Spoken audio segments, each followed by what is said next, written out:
I just wanted to give you a briefing on the things that I'm hearing and seeing in the employment market, some of the trends that we're seeing, some of the issues that are coming up across the recruitment market.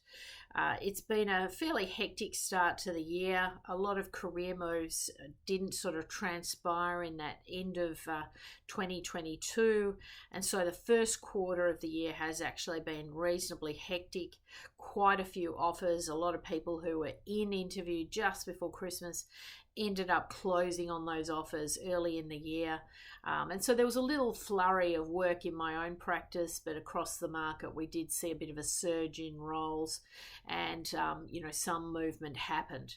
But generally speaking, the executive employment market is incredibly flat. I'm hearing a lot of commentary about everyone being in a bit of a holding pattern. So a lot of roles that would normally come up at this time of year are not appearing because there isn't the executive movement that we would normally see, and employers are super cautious. A lot of companies are on headcount freeze. So particularly across sectors like the technology sector, finance sector, we're seeing a lot of companies on hiring freeze. So there's no headcount, and that includes no headcount if someone leaves the business. So very, very tight in a lot of, employer markets at the moment. And so we're seeing, a little bit of a slowing. The job ads are kind of, dropped down. There's just not the quality and the depth and the breadth of the roles for senior leadership roles. So we certainly see a bit more movement in the mid-market, but those senior C-suite roles are just not appearing. So we've had, a number of clients who are senior marketers, senior HR directors, senior IT people. Those roles just aren't there.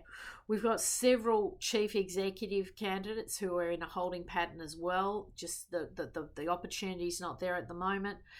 They're getting good reaction from the headhunters, but the headhunters, the top executive search firms are saying, we're waiting on the brief to be approved. We're thinking it will pick up towards the second half of the year. Then you want to kind of overlay that with all the economy issues, the recession that we're in, the interest rates which kept rising and rising. Okay, it's gone on a little bit of a hold for a minute, a small reprieve, but the reality is kicking in for a lot of individuals, family households, because the mortgage repayments are really starting to crank up.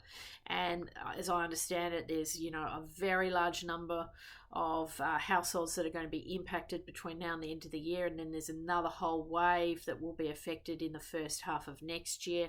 And we're seeing mortgages potentially double, so that's got a very big impact on the employment market because salaries have not kept pace.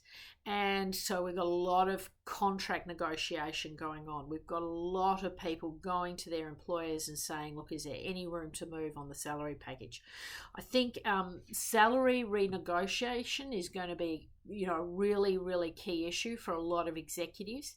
And it might be better to try that versus go to market and try and get an uplift in salary, because the roles might not be there. And of course, there could be a lot of uncertainty about where you may move to.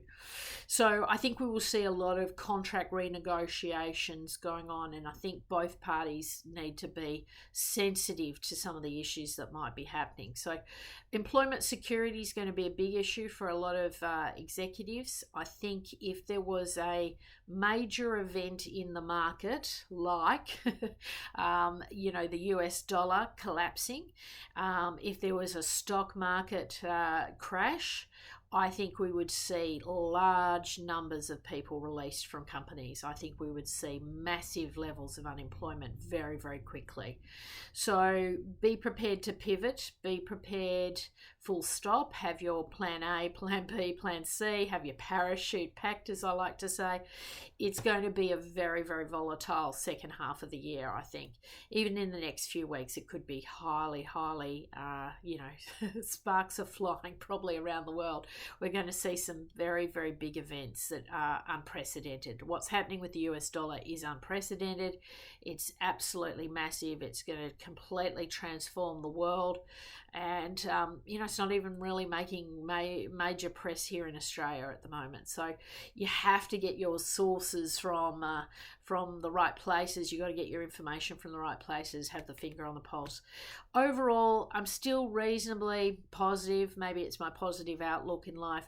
Things are not too bad at the moment. We're getting some good outcomes. I'm getting some great executives into new roles. There is some movement. It's taking a lot longer than we would probably ideally like. A senior executive move used to be able to reasonably easily be done in 3 months. It's now taking 3 to 6 months.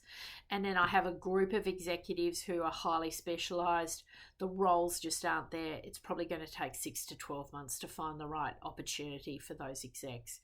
A really important time to invest in relationships, being connected to the right corporate headhunters at the right time, to be visible on platforms like LinkedIn, sharing your thought leadership, showing up in people's news feeds, being very, very cognizant of your personal brand, your reputation, being a giver, not a receiver in terms of sharing your knowledge on the various sort of platforms. It's a good way to really sort of enhance your corporate profile, and just really sort of being very sensible about career moves and thinking about recession-proof industries, looking at job security, looking at salary packages, just being a little bit realistic about things. And that might be an opportunity for you to potentially check into my diary and have a chat about career options, career moves, and how this might apply to yourself. But I thought I'd just give you a bit of a briefing. That's what I'm seeing in the market at the moment. It's interesting times for sure.